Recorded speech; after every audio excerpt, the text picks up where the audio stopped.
Hundreds of San Diego Unified School District students and staff will soon be required to be vaccinated for COVID-19. The planned rollout, plus the update from district and health leaders we are expecting in just a few minutes. And the deadline is fast approaching for workers in our state and county to get vaccinated. What some of our local hospitals are saying about their workers meeting the deadline. Another push today to solve the homelessness and housing crisis in our county. The new funding and plans in the works now that could bring some changes to local neighborhoods. ABC 10 News at 11 starts now. ABC 10 News at 11 starts now.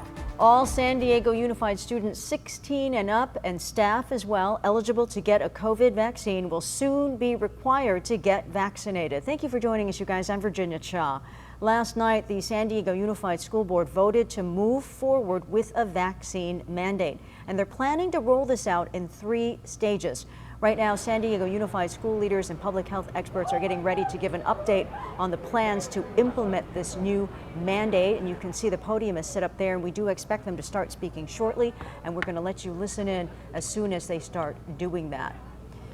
Meanwhile, time is running out for healthcare workers. They have less than 24 hours to comply with the state's vaccine mandate. The good news for local hospitals is that 2 of the biggest systems are reporting a majority of their staff has been vaccinated. Scripps Healthcare says 98% of their employees are vaccinated. Sharp Healthcare says 99% of theirs are. Meanwhile, the deadline for San Diego City employees to get their shots has been pushed from November 2nd to December 1st. If employees don't comply or have cleared religious medical exemptions, they could be suspended and eventually fired. Happening now, the jury is deliberating the sentence for the man convicted of shooting and killing one San Diego police officer and wounding another.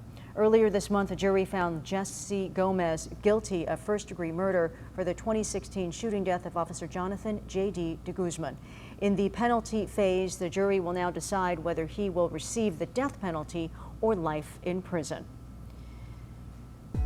So more is being done to address 2 major issues in San Diego: housing and homelessness. ABC 10 News reporter Nia Watson joining us live now. Nia, there are some new resources the county is tapping into to help make housing more affordable here. Yeah, Virginia, today the San Diego Housing Federation hosted a roundtable with agencies across the county working to meet the needs of affordable housing and address homelessness in the area. Now, those agencies included the San Diego County Housing and Community Development Services and the San Diego Housing Commission. They discussed new resources like the American Rescue Plan Act funding.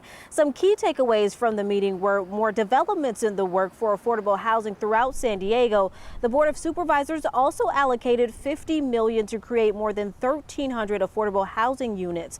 Deputy Director of the city's Economic Development Partnership, Monica Hartman, says they're also looking to revitalize neighborhoods.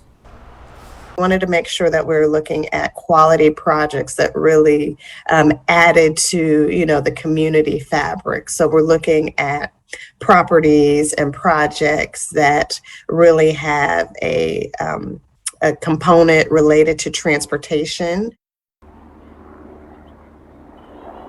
And the Regional Task Force on Homelessness also spoke during the meeting. They're working on an action plan to prevent and end homelessness in San Diego. They're looking for public input. If you're interested, you can submit a comment on their website. In North Park, Nia Watson, ABC 10 News. Thank you, Nia. Well, the U.S. is now less than 2 days from a potential government shutdown. Senate leaders say a move will happen very soon to fund the government. Meanwhile, Democratic lawmakers are still hard at work trying to reach a deal on President Biden's bipartisan infrastructure package. ABC's Ike Ajachi has what needs to be done now to keep the government up and running. This morning, progress on Capitol Hill. Overnight, Senate Democrat and Republican leadership working behind the scenes to fast-track a bill that would fund the government through December 3rd. Barring objections, a vote could come as early as Wednesday. To prevent a government shutdown Senate Democrats will be introducing a continuing resolution that keeps the government open. The new Senate bill will attempt to fund the government alone, leaving out efforts to also raise the debt limit, which pays for costs the nation has already racked up. Republicans want Democrats to do it alone, but Democrats say that breaks with the tradition of raising the debt limit on a bipartisan basis. They also argue the Biden administration is only responsible for 2% of the current debt. On Tuesday, Treasury Secretary Janet Yellen said the nation will suffer a catastrophic default on its debt by October 18th if Congress does nothing.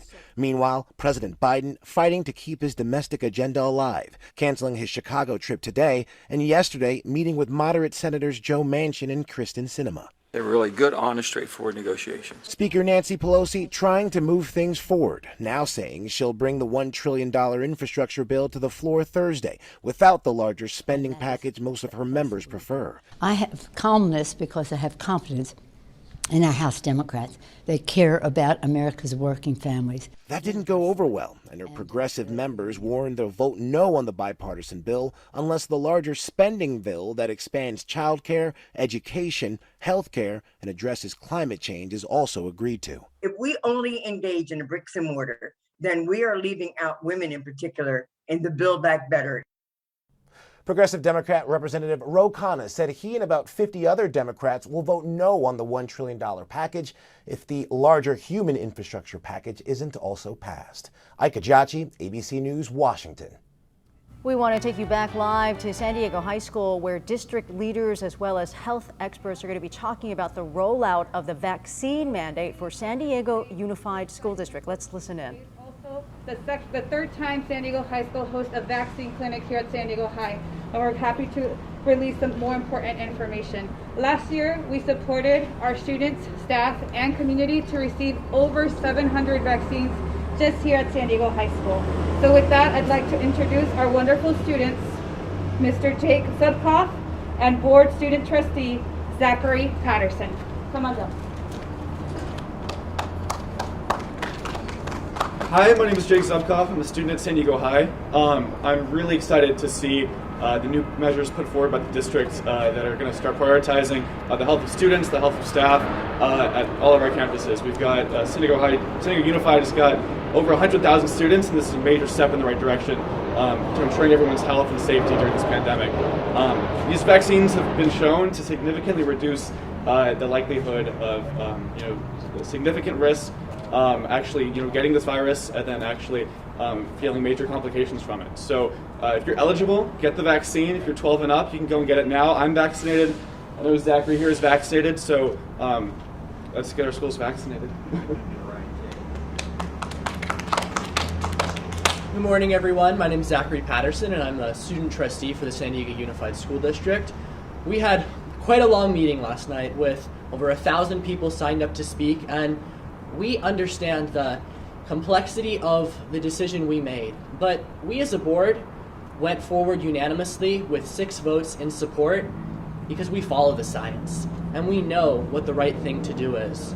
We see districts across our state right now taking action to move forward, mandate and encourage this vaccine because we know what it can do for our classrooms.